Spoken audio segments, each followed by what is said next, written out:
तुमचं सहर्ष स्वागत आहे आपल्या अर्हम स्टडी फॉरममध्ये. विद्यार्थी मित्रांनो, जे 27/1/2026 रोजी सुप्रीम कोर्टात काय झालं किंवा स्टेटस को अलाव म्हणजे काय, लिस्ट ऑन डेट काय असेल, अशी संपूर्ण गोष्टीची जी चर्चा आहे आपण या व्हिडिओमार्फत करणार आहोत.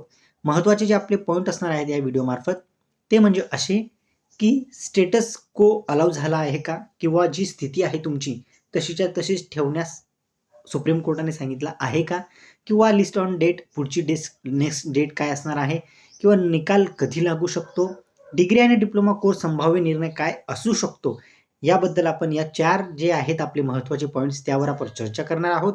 तुम्हाला मी दाखवतो की आता पुढील डेट काय मिळाली आहे, किंवा जे 27/1/2026 रोजी काय घडलं होतं ते सुद्धा मी तुम्हाला चर्चा करणार आहे. तत्पूर्वी विद्यार्थी मित्रांनो, तुम्ही जर नवीन असाल चॅनलवर तर चॅनलला सबस्क्राईब करून घ्या, जेणेकरून तुम्हाला अशाच पद्धतीच्या अपडेट्स वेळोवेळी मिळत जातील. तर विद्यार्थी मित्रांनो, आता मी तुम्हाला दाखवण्याचा प्रयत्न करतो की हे बघा विद्यार्थी मित्रांनो, 27/1/2026 जी आहे ती कम्प्युटर जनरेट डेट जी आहे ती तुम्हाला दाखवत होती.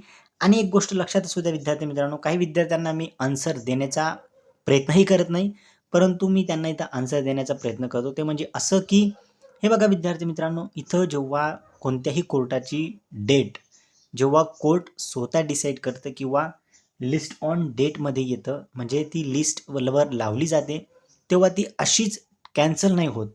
किंवा कुठल्याही प्रकारची डेट एकदा कोर्टाने दिली तर त्या डेटला कोर्टाला काहीतरी हरकत घ्यावी लागते, किंवा कोर्ट जर सुट्टीवर असेल तर त्याची नेक्स्ट डेट मिळते, किंवा कोर्ट जर बिझी असेल तर त्याला नेक्स्ट डेट देण्यात येते.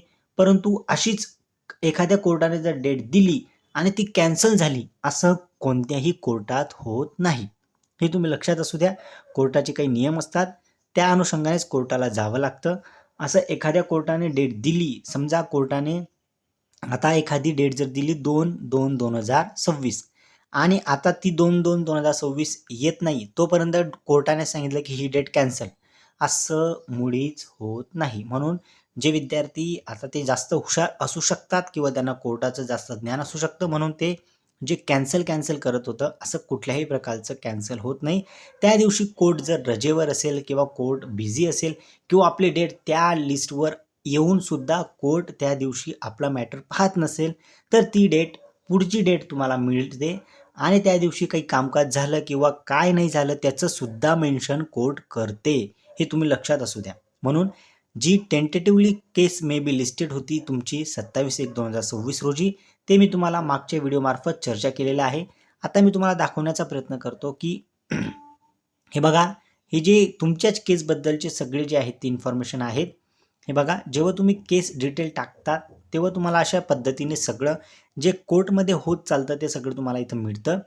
आर्ग्युमेंट ट्रान्सफर जे आर्ग्युमेंट झालं असेल त्याचं इंडेक्सिंग काय काय केलं आहे ते सुद्धा तुम्हाला मिळतं. आर्लियर कोर्ट डिटेल म्हणजे मागील किंवा जे कोर्टची जी डिटेल आहे ती सुद्धा तुम्हाला इथे इथे क्लिक केल्यावर तुम्हाला सगळी गोष्ट तुम्हाला माहिती मिळते. त्यानंतर लिस्टिंग डेट म्हणजे कोणकोणत्या डेट्स तुम्हाला मिळालेल्या आहेत, जेव्हा तुम्ही याच्यावर जातात तेव्हा तुम्हाला कोणत्या पद्धतीने इन्फॉर्मेशन मिळते ते सुद्धा इथं दिलेले असतात. एखादी नोटीस जर पाठवली असेल किंवा नोटिसा जर इश्यू केलेल्या असतील त्या नोटिसा इथं येतात. या संपूर्ण गोष्टी मी बारीक बारीक तुम्हाला सांगण्याचा असा प्रयत्न करत आहे, जेणेकरून जे विद्यार्थी मुळीच बडबडतात किंवा जे विद्यार्थ्यांना माहीत नसतं त्या विद्यार्थ्यांना माहिती व्हावं. आणि खरं तर ही जी इन्फॉर्मेशन आहे ती मी नाही दिली तरी चालणार आहे, परंतु जे विद्यार्थी जेन्युइन विद्यार्थी आहेत, हुशार विद्यार्थी आहेत, ज्यांना जेईमध्ये खूप चांगले मार्क्स येऊ शकतात, अशा विद्यार्थ्यांना त्याचा निकालाची जी आहे ती आतुरता लागली आहे. काही विद्यार्थ्यांना याच्याबद्दल काही घेणं देणं नाही किंवा ते सिलेक्टसुद्धा होणार नाही. अशा विद्यार्थ्यांना या पदभरतीबद्दल काहीही घेणं देणं नाही.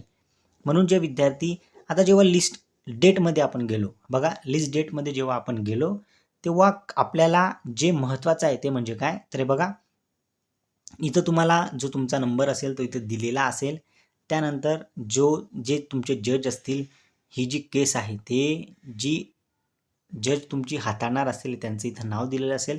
आणि रिमार्कमध्ये काय दिलं आहे बघा, तर नोटीस स्टे ऑर स्टेटस को म्हणजे स्टे अलाव. बघा, म्हणजे जी स्थिती आहे तुमची सध्याची, म्हणजे निकाल लावायचा नाही किंवा गुणवत्ता यादी दाखवायची नाही, ते जसंच्या तसं कोर्टाने ठेवलेलं आहे.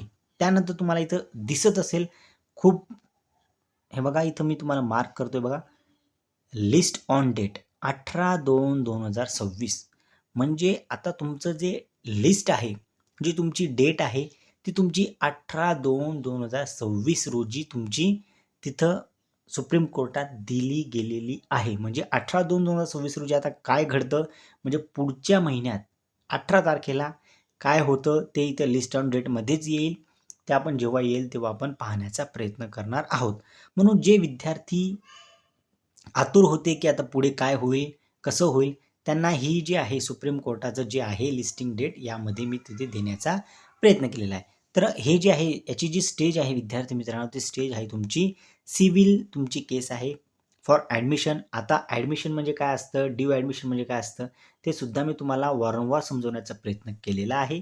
तुमची स्टेज आता फक्त ॲडमिशनसाठी आहे. त्याचं व्हेरिफिकेशन होईल. त्यानंतर जे जज आहेत ते तुमचं संपूर्ण जी हॉनेबल कोर्ट आहे, जे जस्टिस आहेत ते तुमचं पूर्ण जी केसेसचा जो निर्णय निवाडा असेल किंवा जी संपूर्ण गोष्टीचा अभ्यास करतील. त्यानंतर मग ते जे आहे तुमची ॲडमिशन जी आहे ती ड्यू ॲडमिशन तुमची ग्रांट करून, म्हणजे तुमचं जो आलेला आहे, तुमची जी पिटिशन जी दाखल केलेली गेली आहे त्यामध्ये जे त्यांनी सिव्हिल केसमध्ये जे त्यांचे राईट्स आहेत, जे त्यांचे डिटरमाइन करायचे आहेत की कोणाचे राईट्स काय, डिप्लोमा धारकाचे राईट्स काय, किंवा BMCने काही चुकी केली आहे का, किंवा ज्याचे ज्याचे राईट्स डिटरमाइन करण्याचा अधिकार जो आहे तो सुप्रीम कोर्टाला आहे. मग सुप्रीम कोर्ट नंतर काय डिसाईड करतं, तो निर्णय देखील आपण येत्या काळामध्ये डिस्कशन करणार आहोत. मग विद्यार्थी मित्रांनो, ही जी मी तुम्हाला अपडेट्स देत आलेलो आहे BMC ज्युनियर इंजिनिअरिंग याबद्दल असेल, किंवा BMC पूर्ण पदभरती असेल, कार्यकारी सहाय्यक पदभरती असेल, किंवा तुमची तुमची इन्स्पेक्टरची होती ती पदभरती असेल, BMCची सिव्हिल इंजिनिअरिंगची असेल, किंवा BMC ज्युनियर इंजिनिअरिंगची असेल, या संपूर्ण गोष्टीचा जो आढावा आहे किंवा जे तंतोतंत माहिती जी आहे, मी जेव्हा माहिती येते तेव्हाच मी तुम्हाला देण्याचा प्रयत्न करतो. परंतु जे विद्यार्थी आहेत त्या विद्यार्थ्यांना तुम्ही नक्कीच उत्तर देत जा. कारण जे काही विद्यार्थी आहेत ते विद्यार्थ्यांसाठीच आपला हा व्हिडिओ असतो. आणि जे विद्यार्थी इथं सिलेक्ट होणार नाही, किंवा जे विद्यार्थी त्यांच्याशी आपला व्हिडिओ त्यांनी नाही पाहिला तरी चालणार आहे, परंतु तुमचे जे प्रश्न असतील ते तुम्ही व्हॅलिड फॉर्मॅटमध्ये विचारत जा, जेणेकरून मला त्याबद्दल थोडं व्यवस्थित वाटतं, किंवा मला वाटतं की जे विद्यार्थ्यांपर्यंत आपण माहिती पोहोचवत आहोत ते विद्यार्थी चांगले आहेत, आणि त्या विद्यार्थ्यांना आपल्या माहितीबद्दल किंवा आपण जी माहिती देत आहोत त्याबद्दल त्यांना थोडं अवेअरनेस होत आहे. परंतु तुम्ही तसं न करता जे काही विद्यार्थी आहेत त्यांना तुम्ही, जे विद्यार्थी आहेत इतर विद्यार्थी, त्यांना तुम्ही त्यांनाच उत्तरं देऊन तुम्ही त्यांना तिथं शांत करण्याचा प्रयत्न करत जा. म्हणजे जेणेकरून मला पुढील व्हिडिओ किंवा पुढील जी माहिती जर मला मिळाली तर मी ती देण्याचा प्रयत्न करेल. अन्यथा मी BMC ज्युनियर इंजिनिअरिंगबद्दल काही इन्फॉर्मेशन आली तर मी देण्याचा प्रयत्न करणार नाही. चला विद्यार्थी मित्रांनो, आता मी तुमची रजा घेतो. जे काही विद्यार्थी असतील ज्यांना चिंता असेल, किंवा ज्यांना वाटत असेल की आता पुढील डेट किंवा पुढील जी लिस्ट ऑन आहे डेट त्याच्यामध्ये काय होतं, त्याबद्दल जेव्हा ती इन्फॉर्मेशन येईल तेव्हा मी ती देण्याचा नक्कीच प्रयत्न करेन. चला विद्यार्थ्यांनो, मी आता तुमची रजा घेतो. जय हिंद.